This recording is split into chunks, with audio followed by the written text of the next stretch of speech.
Hello, everyone. Welcome to the Richmond Public Library in Richmond, Virginia.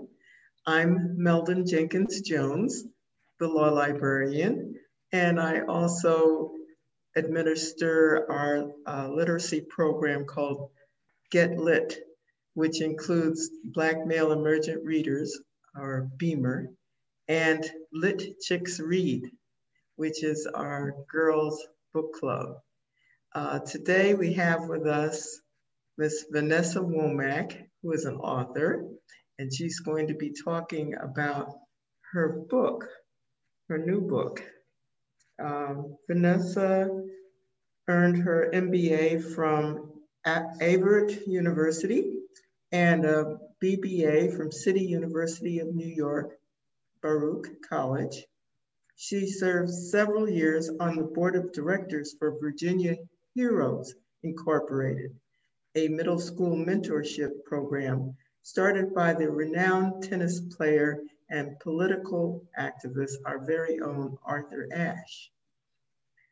During her time on the board, she saw the critical need to provide supplemental learning resources to help disadvantaged students.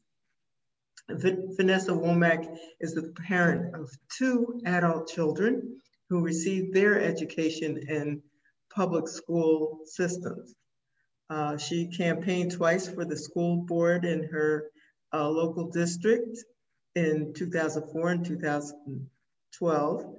And she believes that tax dollars should provide the best education for every child. So without any further ado, I present to you Ms. Vanessa Womack. Well, thank you all, and so glad to be with you. Thank you so much for the invitation, Meldon from the RPL, Richmond Public Library. And thank you to Sherry Woods for being very diligent and committed to getting this interview. She is my publicist, and she's been working hard. So let's just start with a PowerPoint presentation about Emerald Jones, my first STEM or STEAM book, children's book. And in this PowerPoint, I wanted to also share some thoughts about the writing process. So whether your audience is children or adults, I think a little bit of both. I think they're both audiences will get something out of this. So I appreciate the opportunity to be here. And this will be a short presentation, and I will follow up. I think the agenda to follow up with a reading from Emerald Jones. And then Meldon will ask me really hard questions. And if there's anyone on the line or in the Zoom call who wants to ask me more hard questions, please feel free to do so. Okay, and let's just go ahead and get started. As everyone can see, that is the cover of my book, Emerald Jones, the Fashion Designer Diva, by me, Vanessa Womack, and it is illustrated by Rosemarie Gillen. And I'm just going to share just a quick animation. A colleague of mine just did this animation. She said, I want to animate your book cover. So I wanted to share that with the audience. I thought that was really cute because at some point I do want to have my book animated. So let's look at how this all began. Who, what, and why? And the book is dedicated to students in elementary and middle schools. And it emphasizes the need for students to grasp STEM, science, technology, engineering, and math, and art. It started off at STEM, and then people added STEAM. We have to add that A in there. So STEM or STEAM. And I wanted to use these subjects to be part of the supplemental or added learning in the classroom for students. And it was designed to encourage them to imagine a future where their learned skills in the classroom are valued and propels them to career success, especially if they have hobbies or interests that might be supported by these subjects. And part of the intent of writing this book, which was penned in 2012, is to help students write more stories, their own stories. Now, I'm going to say that this story is not, as I said, was not written recently. It was written back in 2012 after my second run for school board, which, you know, I did not win the 2 runs, but it gave me a lot of experience and it exposed me to a lot that's going on in not only the public school systems, but what children and parents and teachers have to deal with. And even now with COVID-19 and the disruption in our education system, it's really even more challenging. But math and fashion, the story came to me, it's like, what else can I do? You know how you have something in your gut and you want to know, what else can I do? And this came to me, well, meet students where they are. And this story about Emerald, who wants to be a fashion designer, started the path for me writing more stories about STEM subjects, math and fashion. And people ask, what does math have to do with fashion? And I thought, at the very least, you have to know how to work numbers, fractions, how to measure. So that's how the idea came to me for doing the STEM series. And this is the first book in that series. I also did some research.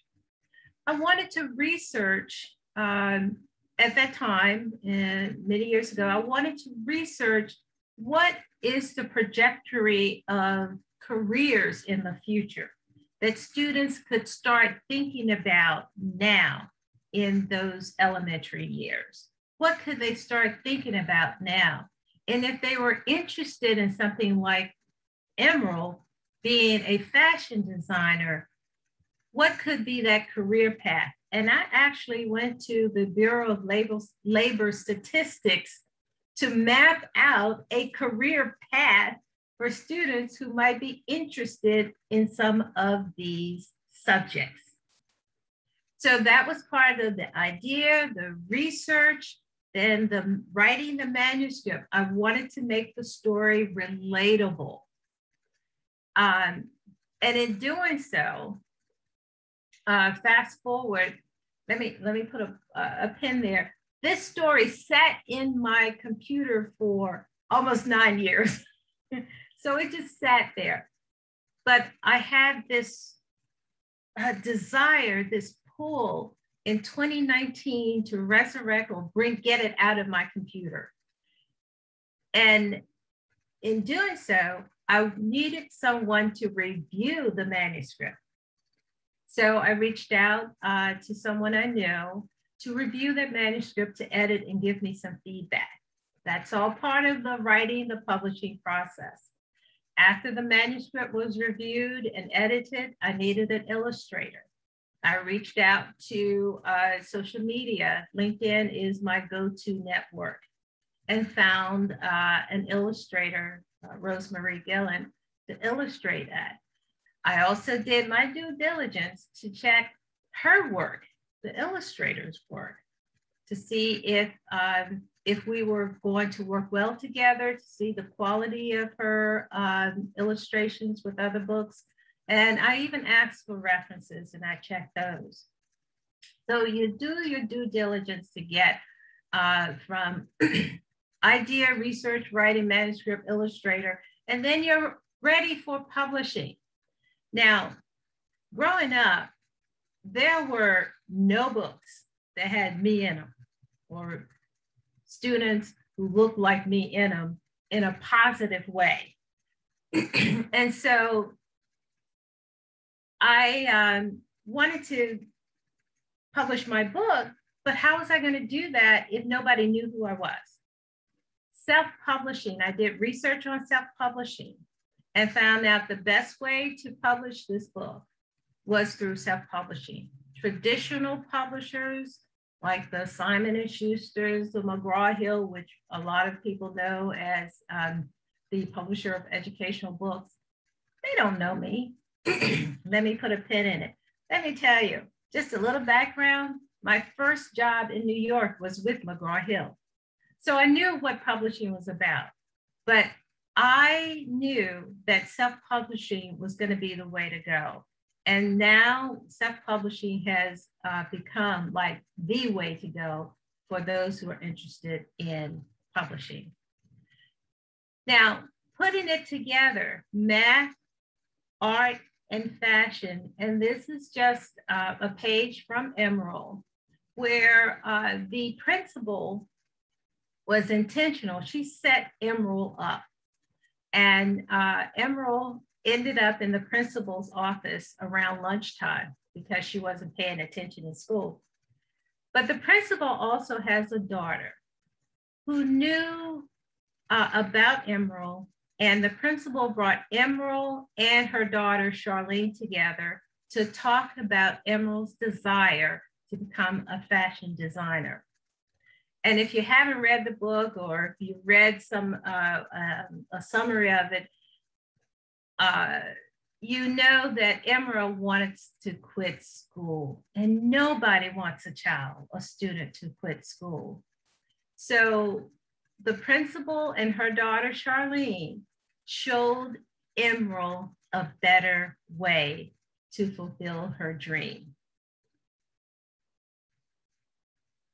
And then there you have Emerald, who actually does go to the Fashion Institute of Technology. Now, this is another animation, if you can see the clouds moving. I thought that was pretty cool. How is it promoted? How is anything promoted? Word of mouth, social media, distribution, a publicist, someone like Ms. Woods, marketing. All these things are done to help promote your book. It's very challenging in this time of COVID for authors to get their books out in front of people because we cannot physically be there. So the challenge is there to try to get your book out. Of course, you write a book, you want it to sell. But it has to be in front of people. And these are the ways that it can get in front of people. Word of mouth has been tremendous with self-publishers in my experience. My faith base, my church has been very collaborative in doing a book talk with some authors in the church. So I was one of them. So I really appreciate that. Now, who's going to buy the book? We hope that bookstores, libraries, of course, will buy the book. And based on your promotion and distribution, you hope that bookstores will go to the publishing or printing company to buy the book. Libraries, families. A lot of people who have heard about Emerald Jones by word of mouth, they have been very supportive in buying the book and getting them for other families and children and friends that they know. So who will buy it? Bookstores, libraries, families, friends, and people who don't have children like to buy books for children. So getting the books out there is very important. And you have to have more than one source or way to do it. Will there be another book?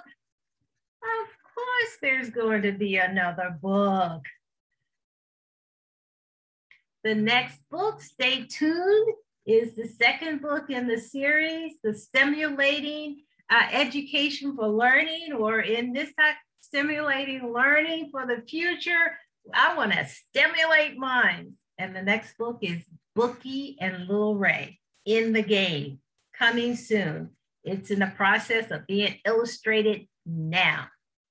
And I'm going to leave it at that. You can ask me questions. So thank you so much. And that's the end of my PowerPoint. I'm sorry, that was fun. Thank you, Vanessa. That was fun. I really enjoyed that look at your book and hearing about your process of writing it and self-publishing it and marketing it. It's very inspiring to us would-be authors who have been writing on little scraps of paper for years and have yet to venture forth. So I admire your courage. Oh, it's, I mean, my first book that I wrote was a novel, Paint the Sky Purple. And when I wrote that, and, you know, it's a novel, it's like, I wrote 276 pages. I was like shocked. But the book, I mean, the people who read it, they were like, whoa, you wrote that? I was like, yes. And I want to say, I think Sherry read it too. I had to send it to her to tell her that, yeah, I'm a real author. But that took about 7 months, and I had a writing coach with some people in the Richmond area. Might know who she is, Stacy. I always give Stacy Adams some shout outs. But a lot of people read that, and it was self-published. And I got so excited about writing that book that now I can't wait to get to the next one. Excellent, excellent. So you mentioned during your talk, I think that you were involved with Virginia Heroes Incorporated. What was that all about? What did you do with them? Oh, well, that's just part of my, I guess, leadership and volunteer in the Richmond area. And I think most people know that Virginia Heroes was started by Arthur Ashe as a mentoring program. And it started off as a one-day huge event to bring, I think, basically all his friends to a place where they could listen to students in middle school talk about their future, what they'd study, how they like school. But I was on the board of Virginia Heroes, oh gosh, for almost maybe 10 years, maybe, and then became an executive director once we had to make some changes in staff and keep the program going. But it was at that time I really understood, well, I really saw the need for more resources in the, well, I want to say Richmond public schools, in underserved communities, and resources that would be available to all students. And I thought that was very important. The Virginia Heroes has a curriculum, or they had a curriculum, to support students in grades 6, 7, and 8, the middle school years, the critical years, where there's a lot of transition going on, not only in their growth, but also in their learning. And the curriculum that Virginia Heroes had really espoused values in, and I had to write it down, character development, life choices, and skills. There were mentors who would go to the schools and sit and talk to the students and go through the curriculum with them. Things such as financial planning, bullying, how to deal, communicate, a lot of things that are going on. Very valuable. And in fact, I had to look up the website to see if it still exists. The curriculum is still on the website. So, those who are listening, I encourage you to just look at the curriculum for 6th, 7th, and 8th grades that Virginia Heroes had. Very interesting. Another thing you mentioned was your devotion to LinkedIn. And you wrote a curriculum for them, did you not? Well, it's a course, and it's the course is called Managing a Diverse Team, and And I'll tell you, for my career, being accepted as a LinkedIn Learning instructor was like one of the biggest, if not the biggest highlight of my professional career in the last 10, 12 years. And I say that because not everybody will be accepted as a LinkedIn instructor. And I think I might be the only one in the Richmond area who is a recognized LinkedIn Learning instructor. I had to audition for that. So I wrote that course, which is an hour and 20 minutes. And it goes through several modules of the aspects of understanding diversity in a team, dealing with unconscious bias, dealing with the interpersonal relationships on the team, being accepting of diverse backgrounds of the team members, celebrating each other. A lot of things I go through in that course to help team dynamics in the workplace. And it's not just in the workplace, in any place, but particularly in the workplace, how to get along with others. And I encourage people to take a look at the course. That sounds fascinating. I wonder if we can apply that to dealing with our families with diverse personalities, or in the classroom with diverse children. Well, you know, if you look at some aspects of how we communicate with each other, some aspects of listening. So something just as simple as listening and communicating. Yes, you can apply it not only with your family, but in the classroom. Teachers, educators are always trying to get students to communicate and collaborate and work with each other, appreciating differences. Not everybody's going to be the same. I don't know if I could work with too many Vanessas on a team. It's like, this is not a diverse team. I need people who think differently, people who have a different perspective, people who listen, people who have other ideas. So that's all part of having a diverse team. It's not just culturally or ethically. So all those things come into play. Wow. Yeah, that's something we don't always think about. No, and that's I try to. We think of things in kind of like in blinders.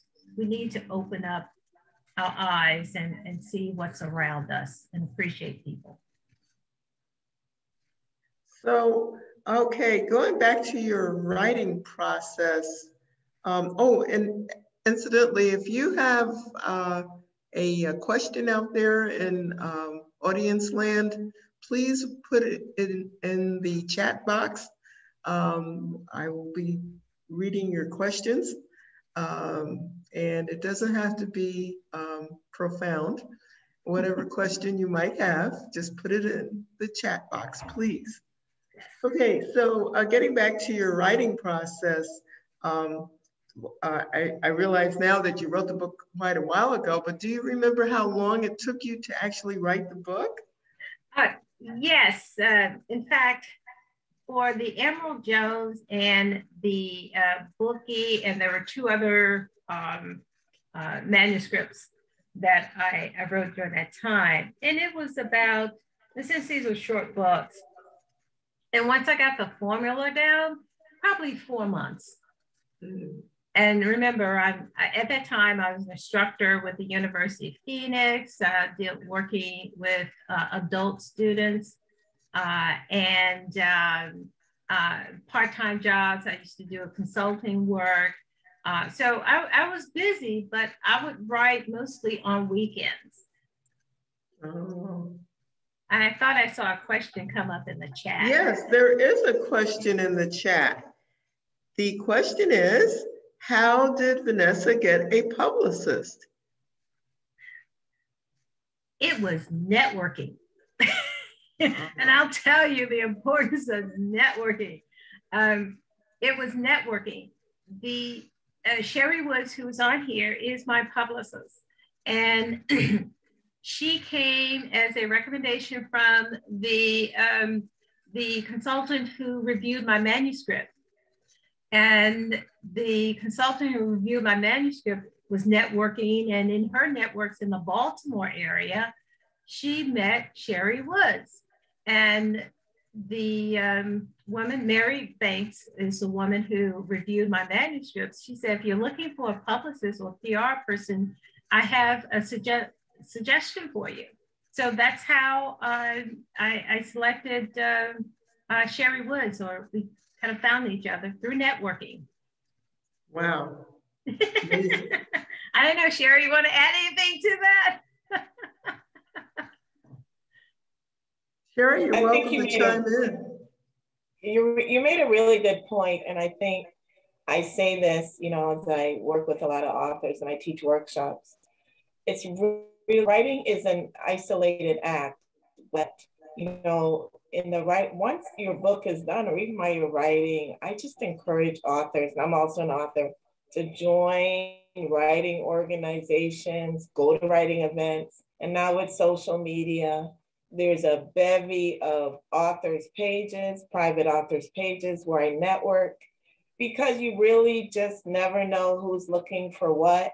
And it's so important in the writing world to step out of the writing and network. You could end up sitting next to someone who's like, oh, my school wants children's books on STEM, or you just never know. So even if writing is a solo act, the world of writing is full of networking opportunities. So I love it, because I could speak to Vanessa and she might know someone else writing a children's book, and I have a big network. So as I'm working with Vanessa, I think huge. I think I have a friend or a former author as a teacher, and maybe I could connect them. So yes, networking is just so important. And I think for writers who are natural introverts, we've got the online world now. So, you know, you don't even have to leave your home. So I just want to reiterate how important it is. Yes, yes. And it's very important because you can't do it you might write by yourself, but even having someone review my manuscript and give me feedback, you've already included someone else in the process, which is very important. So yes. Great question, great answer. Here's another question. It is self-publishing expensive? It is, and I don't want to say it's not expensive and it's not cheap. However, it's affordable if you know that this what you're birthing, what you're writing needs to be out there. And you can find self-publishing packages. I really just kind of did it on my own, the research. When I published my first book, Paint the Sky Purple, and I knew about this printing publishing company called Lulu, L-U-L-U, in North Carolina, because a colleague had used it for his book, his self-help book, over 10 years ago. And so I researched Lulu, looked at their self-publishing packages, which were affordable. I picked and chose which parts of the self-publishing package I wanted to use. I even, they helped me with the design of the cover of Paint the Sky Purple, but I gave them some ideas of what I wanted to look like, and even had, and I'll tell you, the flower on the cover of that book is my daughter's, and I wanted it on the cover of Paint the Sky Purple. And so I told them, this is what I want, and they did it. So I saved a little money doing that. And fast forward, I still would say do your research, because self-publishing options are, you know, numerous. There's so many, and Sherry's shaking her head, yes, there's so many out there. And speaking of social media and what Sherry referred to, there are a lot of networks that are talking about the publishing and their books. On Facebook, there's a children's book page or authors who are talking all the time about their process, their printing process, their self-publishing process. And a lot of them have found ways to save money. They're using multiple options to get their products out there. And they're not just publishing books. They are looking at a continuum of a multitude of related products, which I'm doing too, to go with the book. So with self-publishing, you can make your own budget. Please have your budget or how much you can spend. And I do want to caution those who are aspiring to write books and think that, oh, wow, I'm gonna have a bestseller, or this is gonna make me some money here. Think very carefully, because it's not always gonna be that way. In your mind, yes, you have the bestseller, but my name is not Oprah. However, it doesn't stop me, and it shouldn't stop you from writing and pursuing that vision. Because like Sherry said, you never know who might be watching. Just like when this goes out after this is recorded, heck, I want somebody to watch and say, bam, I'd like to see her help me move the needle in my neighborhood or in my community somewhere else. That's what drives me, or drove me, to write Emerald and get it published in 2020, in the year of COVID. In the year of COVID. So that is what was so exciting. You see, my face just lights up. So it's exciting.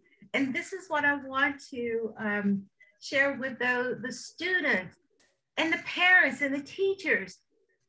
Let the imagination of the children take shape and help them. That is what is just so, that is what gives me joy. I'm sorry, I just got carried away. But that is what gives me joy in doing this book and doing the next one. Bookie and Lil Ray, wait till you meet Bookie and Lil Ray.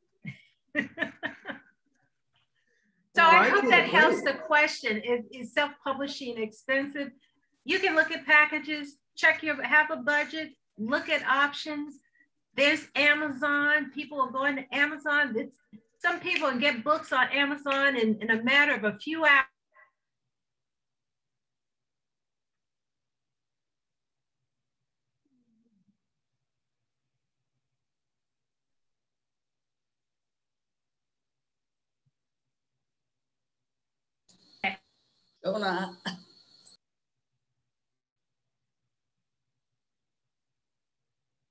Vanessa's a little frozen.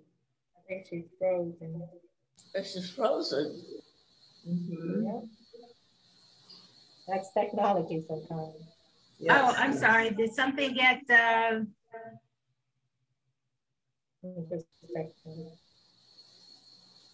Oh, she'll probably go in and come back. Okay. Oh, Okay, are we there? All right. Yes, yes, you froze for a bit. Oh, I thought you all were freezing.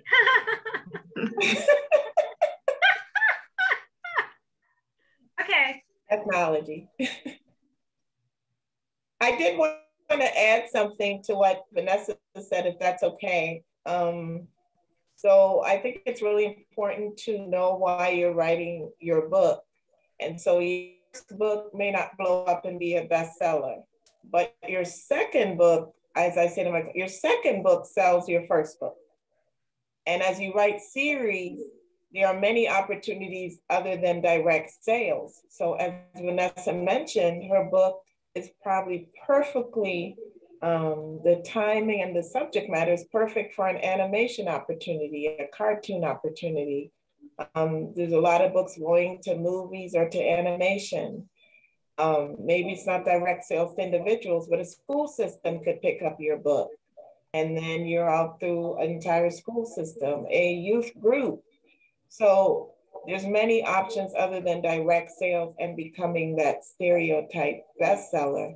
There are other ways to make money outside of being the bestseller. So maybe, you know, this might become a secondary income.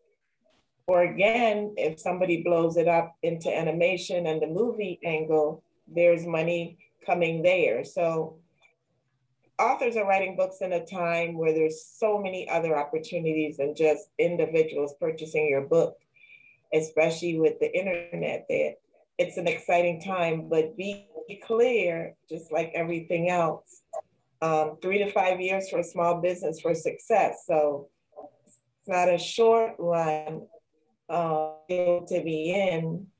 It's, you know, you stick it out, there's a very good chance you're going to make dollars. But if you go in just with that thought and you're looking for immediate gratification, it's probably not the right source for you. So exactly.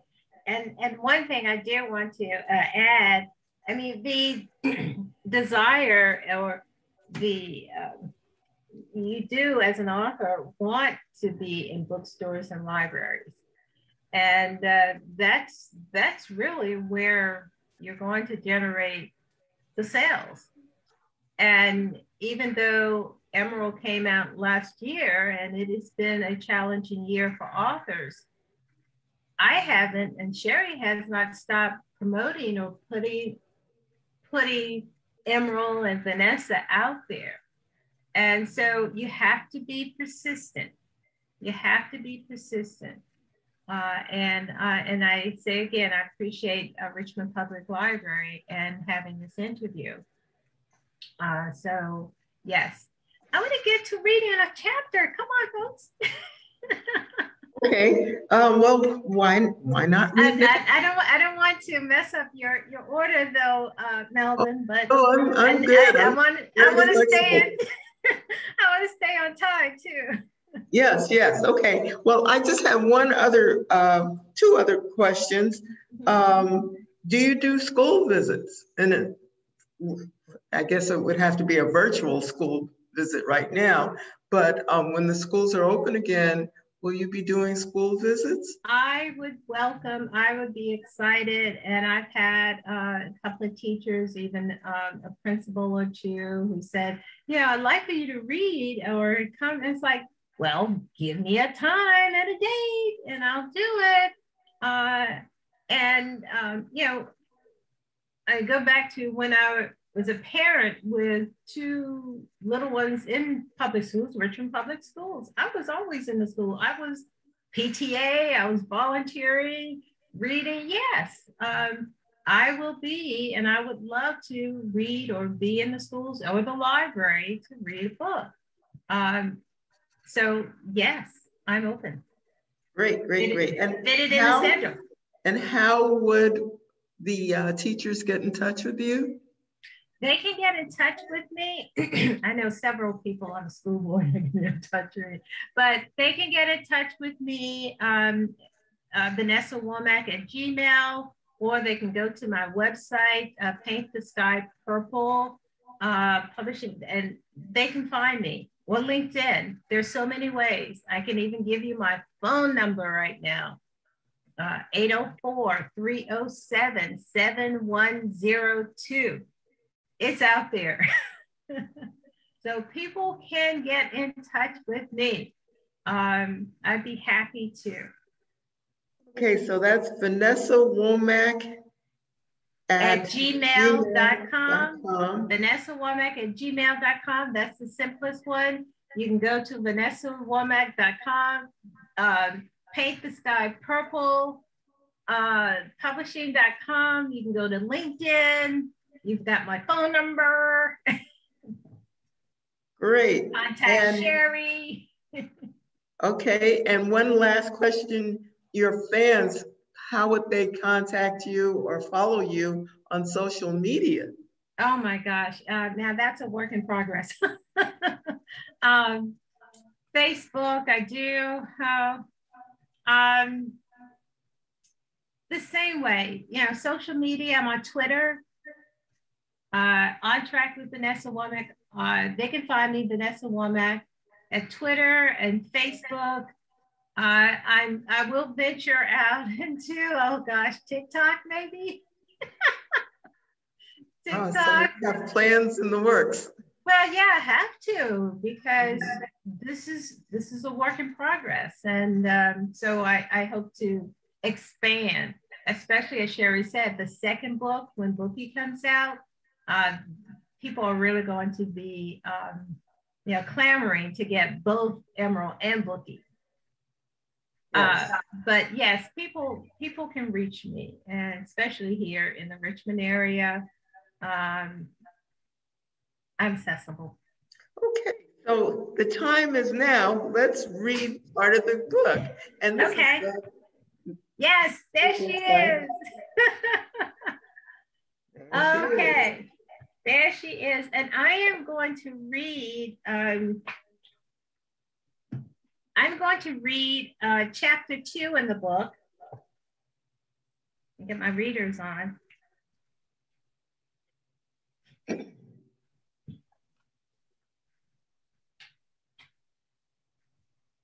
That's chapter 2, Fashion for Friends.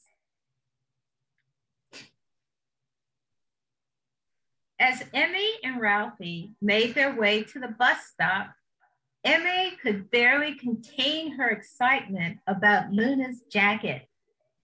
Chartrice and Luna joined them as they waited for the school bus. So where is it? Luna asked, bubbling with anticipation. Here it is. Try it on now before the bus comes. Then put it back in the bag. No one should see it until I finish Chartrice's and mine. We're gonna look good for the spring picnic and fashion show. Luna dropped her backpack and pulled the jacket over her bulky sweater. It was a bit snug, but it would fit perfectly over the t-shirt she planned to wear. Emmy, this looks good. I can't wait to get mine. When will you be finished? Asked Chartrice. The sewing machine needs to be fixed. Mommy will do that this weekend so I can work on yours and mine, Chartrice. If I finish before Monday, you can come over and get it. Just then, Ralphie yelled, the bus is coming.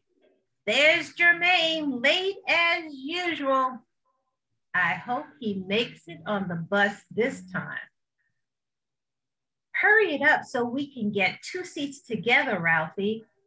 You need to finish those last 2 math problems, Emmy said sternly. Ralphie jumped in front of everyone to be the first one to board the bus. He and Emmy claimed the remaining 2 seats that were together. Jermaine stumbled on the bus step and collided into Emmy, grabbing her jacket to keep himself from falling face down. He wore glasses and they dropped on the bus's floor. The students laughed. They joked that Jermaine had a crush on Emmy. That's Jermaine tripping over Emmy. Jermaine, stop trying to touch me, Emmy shouted. Jermaine quickly picked up his glasses. Settle down in the back. None of your silliness this morning, yelled the bus driver. He grinned and winked at Jermaine. Take a seat behind me so I can keep an eye on you, young man. The bus's doors closed, and the voices of the students sounded like buzzing bees. "Jermaine likes Emerald," chanted one of the students in the back. "Shut up," Emmy boomed. The bus went completely silent.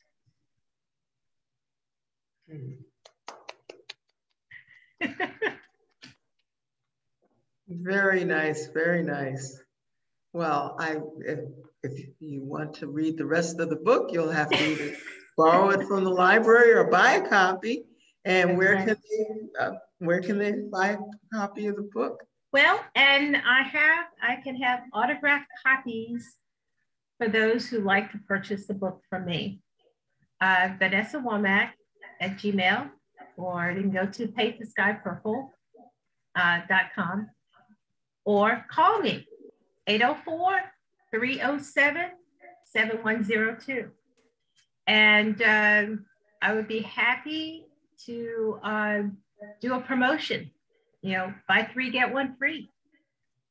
Autographed copies. I've had several adults who have purchased up to 12 copies to give to children, to students for a reading group.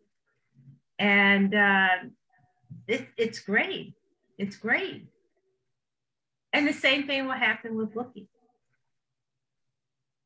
Very good. Excellent. And I think Sherry just put out the website. Thank you. See, that's why you have a publicist. And West End branch of the library says, "Thank you so much. I look forward to reading the rest of the book." Thank you, West End. Thumbs up. And I use my Richmond Public Library card often. So I always check out books. So I support the library. Great, great, great. Thank you so much.